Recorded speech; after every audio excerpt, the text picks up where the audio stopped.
So as promised, I'm going to do a video on how I've got 40 comfortable around the mounting block. So like I say before, I didn't just run into this. Before this, we started leading, focusing on things he's good at. In the beginning of 40's journey, the one thing he was good at was having a massage. So we started there every session and then just took it from there. So there I'm asking him to say yes. If I'd pulled the lead and he'd pulled the other way, I know he's very uncomfortable, but then we got some licks and chews.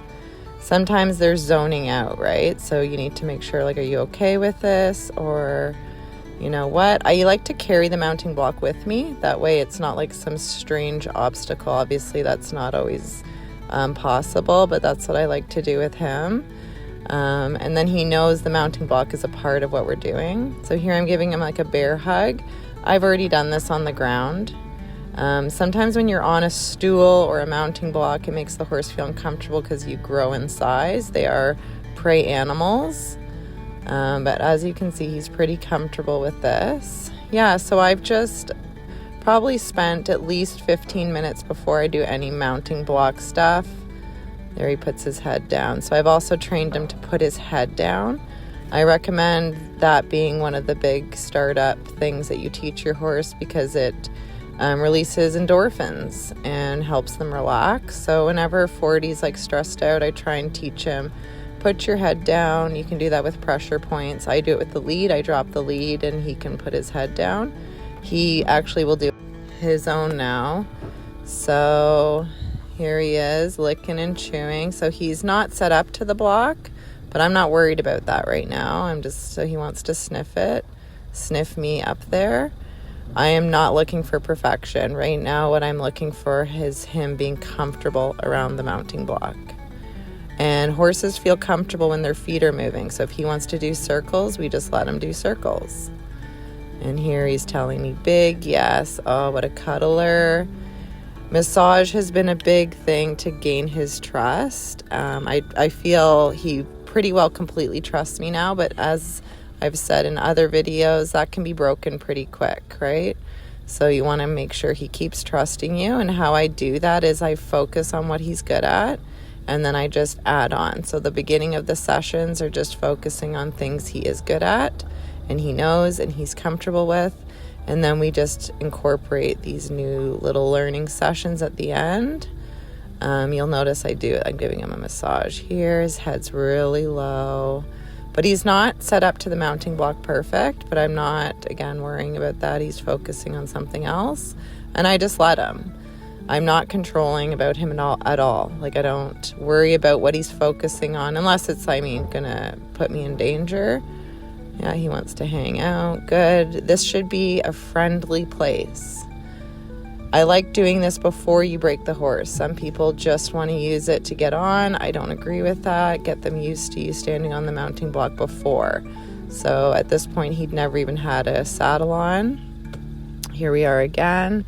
So we just came from our walking session of doing serpentines. And he gets, as you can see from the first video, he does get better at leading around the block. It's intimidating to be led when I'm standing on a stool, but this is good.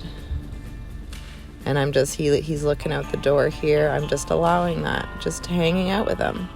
Let him look, let him see what the other horses are doing out there. I find when you're too controlling and, you got to close the doors up and all eyes on me, it creates a very business-like environment, and then they don't thrive in that. So we just hang out and stand here, and I'm just tickling his wither. It's like me and him. This is our sessions. Me and him, patting him. And this is how horses gain trust, not by forcing. Every session I come to with 40, I do not really have a goal. I have things I'd like to accomplish, but I just kind of roll with it, see where he's at. This is a big day today because it was in the daylight. Usually he has his best sessions at nighttime because the horses are in. So that's been something we have to accomplish. And I've made it into 2 sessions to accomplish that. I bring him in the day, and then I try and go back later in the evening when the horses are in so that I can have a focused session, so I can teach him things. And so I'm asking him to walk forward. Way better. Good. So now he's set up. So I'm really, making this a good thing by stepping down. So he knows now, okay, so that was the right thing to square up with the mounting block. So here we have the bareback pad on. I'll do another video on how I incorporated this into our sessions and how I made it not a very scary thing. But this is his first session at the mounting block with the saddle on. So, it's around his belly. I'm moving it a little bit, but he's already really chill. Like, look at his head's low. I'm going to move him up there, and he wants to walk around. That's fine. And then patting him, he's a little distracted there, but just letting him see, okay, and now I'm asking you to go forward. I kneel down just to make it a little bit more inviting, and then he goes forward. Patting the pad. I've never started a horse with the bareback pad. Mostly I'm doing this because I don't even have a saddle that fits him yet, and I want to actually get a fitted saddle with a fitter. So I'm just trying to at least get us to a point where we can get a fitter to come. Good boy. Okay, he set himself up with the block, and I lay on him. So this is 1 month in from his feral start. He wasn't halter broke a month ago, so this is pretty impressive. But I've built it all on trust, and this is what you get. People want to fast track and want to have big accomplishments. The biggest accomplishment you can have is your horse trusts you, and everything sort of just goes smoother. Focusing on what they're good at and incorporating the things they don't know or that might stress them out, and that's the key.